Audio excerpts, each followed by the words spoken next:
Sur les chantiers, nous devons privilégier les protections collectives. Néanmoins, les protections individuelles sont indispensables, car elles sont le dernier rempart en cas d'accident.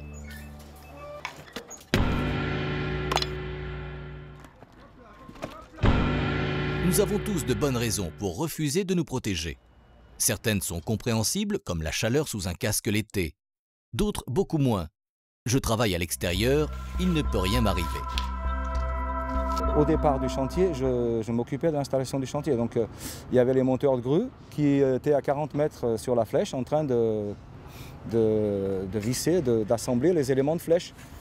Et tout d'un coup, moi j'étais en dessous, je marchais sur le trottoir et d'un coup, à 50 cm devant moi, il y a un boulon qui devait faire 500 grammes. Il est tombé à 50 cm de moi. Donc moi, je suis resté comme ça. Et sur le coup, on ne réagit pas.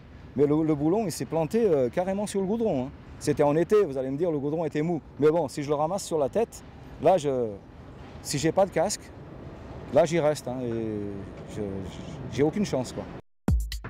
Le casque, les chaussures de sécurité et les vêtements de travail sont fournis par l'employeur, quel que soit le poste de travail. Les autres protections individuelles seront délivrées en fonction des situations de travail. Il y a eu de grands progrès sur le confort des EPI qui permettent de mieux les accepter. C'est ce que nous allons voir maintenant. Avec l'utilisation de nouveaux matériaux, le casque de chantier est maintenant plus léger et donc plus confortable. Certains modèles sont équipés d'orifices permettant une ventilation très efficace, notamment lorsqu'il fait chaud.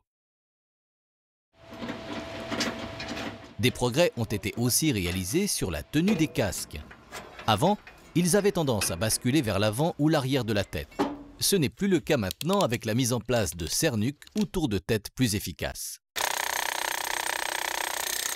Il y a aussi des nouveaux types de casques qui intègrent des protections visuelles ou auditives. Et puis, n'oublions pas que le casque de chantier n'est pas qu'une protection. Il est aussi le symbole du BTP et de nos efforts pour la prévention.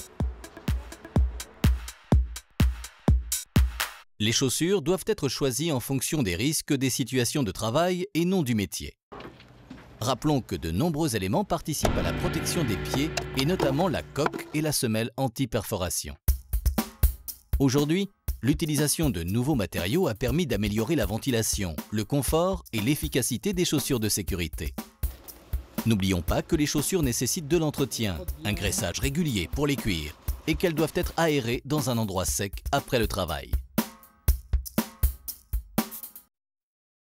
Le vêtement de travail a lui aussi connu de nombreuses évolutions et procure un bien meilleur confort qu'un simple jean. Le vêtement couvrant assure une protection efficace contre les petites agressions quotidiennes du chantier. Le gilet fluorescent permet d'être vu par les conducteurs d'engins et les grutiers. Le vêtement est aussi un moyen de promouvoir la bonne image de l'entreprise et il doit être entretenu régulièrement. La protection des mains est essentielle dans le BTP, car un accident ou une maladie aux mains, comme la gale du ciment, prive le salarié de son outil de travail. Dans le BTP, le cuir est souvent utilisé car il est confortable et moins cher que des matières synthétiques. Cependant, le cuir ne permet pas de manipuler les produits chimiques comme le ciment ou la peinture. Ainsi, il nous faudra utiliser des gants spécifiques à ces risques connus comme des gants en néoprène ou en nitrile. Le port des lunettes de protection peut paraître contraignant sur un chantier, mais il devient un élément de confort et de sécurité auquel on s'habitue très vite. D'autant plus que les fabricants ont fait des progrès remarquables ces derniers temps. Les lunettes de protection permettent de se prémunir d'accidents fréquents et malheureusement quelquefois définitifs. Comme vous le savez, les lunettes de vue ne protègent pas. Si vous en portez, utilisez des surlunettes. Le harnais est un élément essentiel de la protection des salariés en complément des protections collectives qui sont prioritaires. Les harnais sont aujourd'hui confortables et doivent être choisis en fonction de la morphologie de la personne et du travail à effectuer. Rappelons qu'un harnais efficace, c'est un harnais bien ancré. Et n'oublions pas que tout utilisateur doit avoir reçu une formation. Sur les chantiers, chaque corps d'état génère son propre bruit.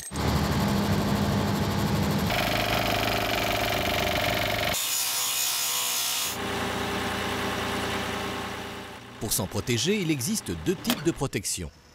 Les bouchons et les casques. Entre ces deux catégories, le choix est bien souvent personnel. Les bouchons d'oreille constituent une excellente protection s'ils sont bien adaptés à la forme de l'oreille. Ils peuvent être moulés. Toutes les protections sont efficaces, mais elles ne vous protègent que si elles sont portées pendant toute la durée de l'exposition au bruit.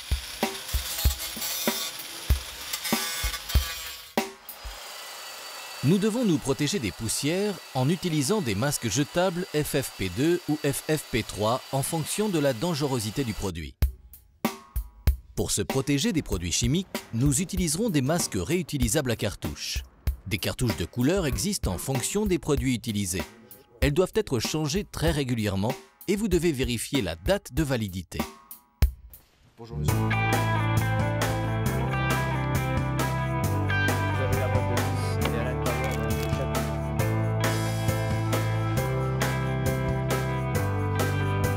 N'oubliez pas de vous reporter aux autres modules pour des risques spécifiques. Bruit, risques chimiques. Et que votre médecin du travail est votre conseiller. N'hésitez pas à lui parler de votre poste de travail.